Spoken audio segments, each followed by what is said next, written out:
Hey guys, it's Goosebumps Completionist, and today I'm bringing you another franchise ranking video. And in today's video, we're going to be looking at the Deep Trouble franchise. So I have here set aside the first two Deep Trouble books from the original 62. Creep from the Deep, Deep Trouble, the two-part episode from Season 4 of the original Goosebumps TV show. And, because I can, we have the Deep Trouble Goosebumps graphics adaptation. Now, to get something off my chest before we go any further, two things. The first thing is, what I consider a franchise in Goosebumps is essentially down to this. I tend to measure this off of books, mainly. So, for example, you have to have an original book and then two sequels preceding it, or maybe, a sequel and a prequel. Just something involving the same main characters or maybe the same villains. That's what constitutes a franchise to me.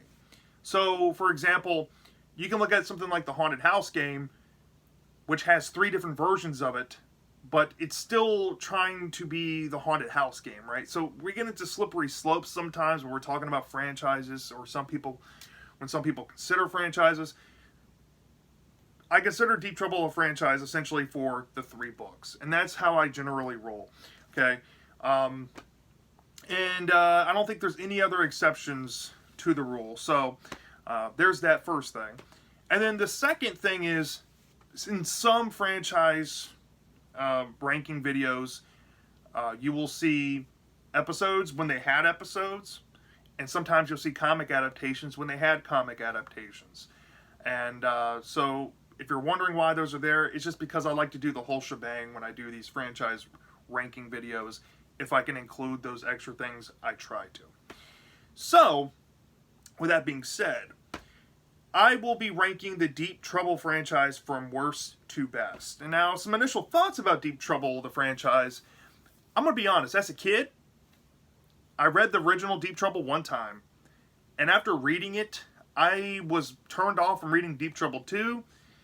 And I might have saw the episode as it aired in the late 90s, but I never went back to watch it until it came on Netflix a few years ago. And and then the Creep from the Deep book, of course, and the graphic adaptation I didn't read till I was an adult. So, and also Deep Trouble 2, because like I said, Deep Trouble 1, I read it one time. I thought it was one of the worst Goosebumps books, in my opinion, as a kid. And it took me a long time to get to reading Deep Trouble 2. Deep Trouble 2 is one of the final OG 62 books I needed to read. But after reading them all and, watching the episode as an adult, I have to say Deep Trouble is definitely one of the underrated franchises. Has one of my favorite of all time Goosebumps protagonists. Has a fun adventure feel. And almost everything you go into, like I said, almost... And there is something I took out of this franchise as one of my all-time favorite Goosebumps things. So, without further ado, let's get into the ranking from worst to best. Now, in last place, we have at number 5, the episode 2-parter, which was the series finale by order, by I guess the way the show aired, not in production order. We have Deep Trouble, the 2-parter. Now, I want to get something off my chest.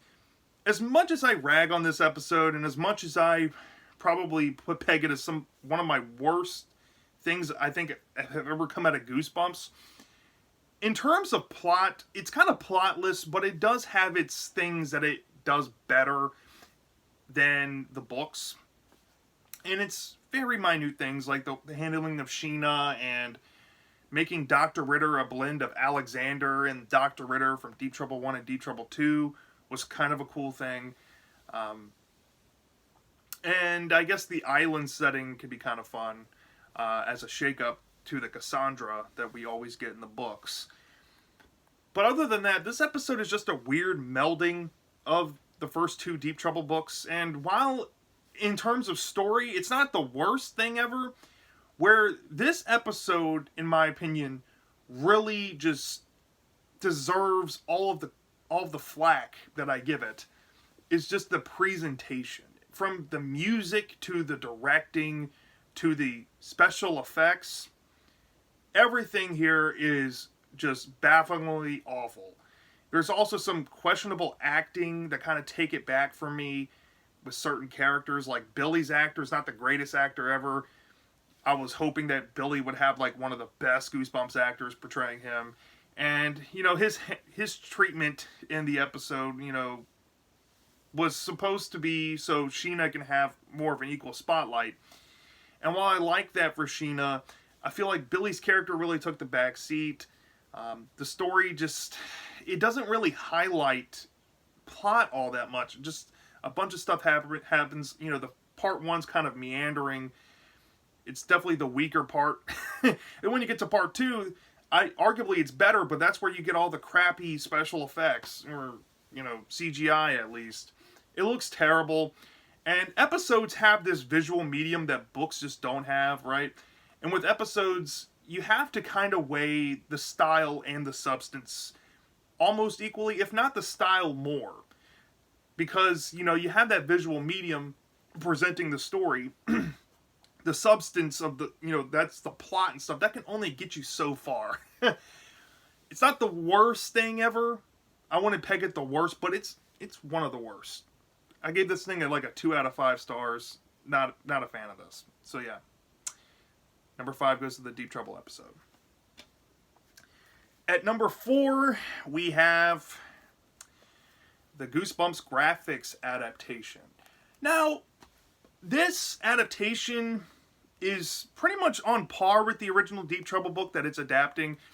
It does have some really cool designs of like the squid monster here that Billy interacts with early on in the Deep Trouble story. And for the most part, it captures that moral the book had. You know, kind of similar to the episode with these comics, I tend to weigh the style and the substance a little bit. And with comic adaptations, like, you have that visual medium, so the style has to be just as good as the substance.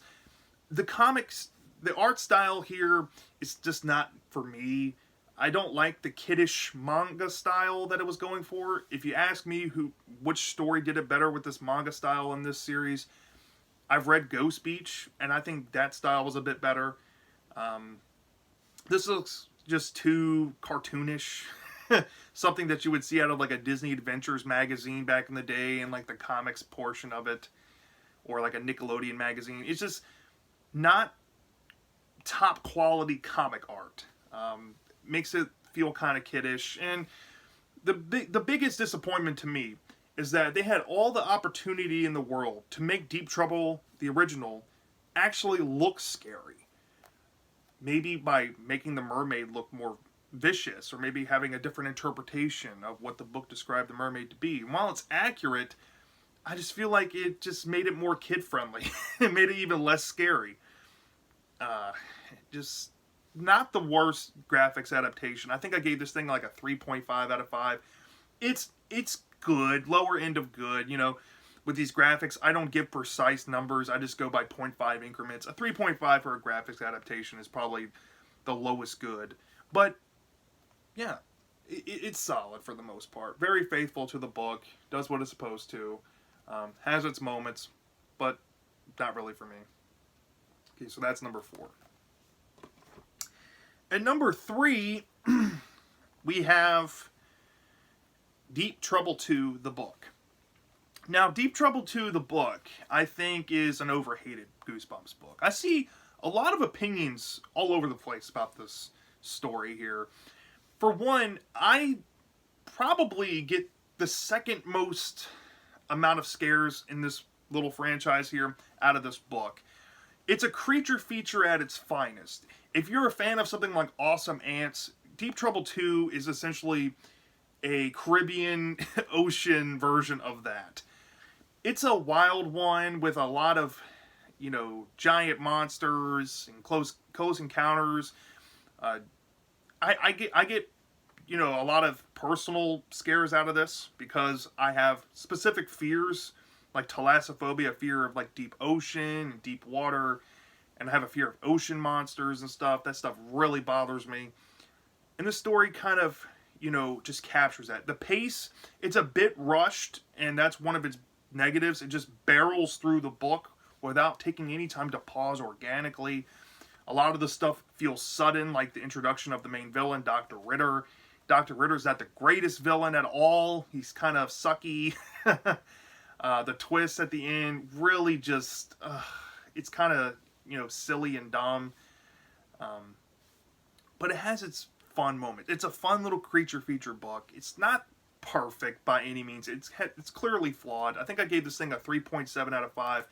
It's more just flat average for Goosebumps. I would say it's like average, teetering on average and good. I can use either adjective for this book. So, yeah, kind of overhated. But, yeah, number 3 goes to Deep Trouble 2, the book. Now, at number 2, this one I think barely beats out my number 3, but I think it just has a better written story, and that's why I put it so high, I guess, where I put it. And that is Deep Trouble, the original Deep Trouble book. Yeah, this book is probably the least scary of the books. It has a good opening, and it makes you feel like we're about to go explore on this big old ocean adventure. And then it kind of gets off into a big old tangent where mermaids get thrown into the mix. And while it's not really scary, there is really good story elements dealing with Billy's character. And I kind of should bring this up for Deep Trouble 2 as well. Billy, his monologue in both of these books are excellent. Very rich. You get a sense of his character. You really feel for him. You understand that he has these, quirks about him. He has the snarkiness to him. He has, he's honest with the reader about his fears, but he's also brave and forthright, and he's willing to do things that most Goosebumps protagonists just wouldn't do. And I think this book really highlights that well. This book is talking about morals, right? And I think the moral and the storytelling is driven pretty nicely. This one deals with more animal captivity morals and, commentary going on. Not the biggest thing of commentary, but it's there. And also, to give Deep Trouble 2 some more credit here, this book does have some commentary too about animal testing. So both of these books use Billy to talk about morals dealing with animals. But this one I just think is better written. I think the moral's more obvious. It does feel like a like a 20th Century Fox 90s family movie. It feels very much like Free Willy. Some people have said this book feels like Splash. I have not seen that movie in years, but now that you mention it, it does kind of feel like Splash a little bit. Yeah, not the greatest thing ever. It's flawed. I think I gave this about a 3.9 out of 5. It's a high C+. It's very close to being a B or very good to me, but it's just a flat good book. Also overhated. People like to give this one a hard time. It's not that bad. So my number 2 goes to the original Deep Trouble. But my number 1, now this book is definitely the highlight of the entire franchise without a shred of a doubt. And that is from Horrorland, Creep from the Deep. This came out quite a few years. I want to say like, what, 11 years after Deep Trouble 2, the book.